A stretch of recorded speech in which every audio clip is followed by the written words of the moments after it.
Trinamool vote ব্যাংকের রাজনীতি করে না। আপনারা নিজেদেরকে হিন্দুদের রক্ষাকর্তা বলে দাবি করেন। আজকে একজন ভদ্রলোক মারা গেছে খড়দাতে, তার নাম প্রদীপ কর। জিজ্ঞেস করুন তো কটা বিজেপির নেতা খোঁজ নিয়েছে? মমতা ব্যানার্জি ভোট ব্যাংকের রাজনীতি করে। প্রথম যদি তার বাড়িতে কেউ গিয়ে থাকে সাহায্যের হাত বাড়াতে, তৃণমূলের লোকেরা গেছে।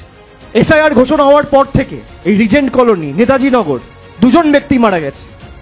কালকে এসআইআর ঘোষণা হয়েছে, আমি তার পরিবারের সদস্যদের সাথে যোগাযোগ করেছি। আমি জানতে পেরেছি যে কালকে এসআইআর হওয়ার পর, ঘোষণা হওয়ার পর ভদ্রলোক এতটাই ভীত সন্ত্রস্ত হয়ে গেছে যে কোনোদিন নিজের শোয়ার ঘরে গিয়ে তিনি ছিটকানি আটকে বা দরজা বন্ধ করে কোনোদিন ঘরে শোয় না।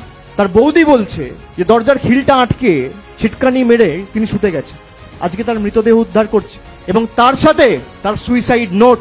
সেই সুইসাইড নোটে প্রয়াত প্রদীপ কর, যার 57 বছর বয়স, তিনি বিয়ে থা করেননি, অবিবাহিত, তিনি লিখছেন আমার মৃত্যুর জন্য দায়ী হচ্ছে এসআইআর এবং এনআরসি। আর কত রক্ত চান জ্ঞানেশ কুমার? আর কত রক্ত চান অমিত শাহ? এত ঔদ্ধত্য, এত অহংকার, মানুষের প্রাণ, এদের তো কোনো যায় আসে না। মানুষের প্রাণের তো এদের কাছে কোনো দাম নেই। আমাদের কাছে তো মানুষের জীবন বা মানুষের প্রাণ অমূল্য, মূল্যাতীত, মণিমুক্তের মতো।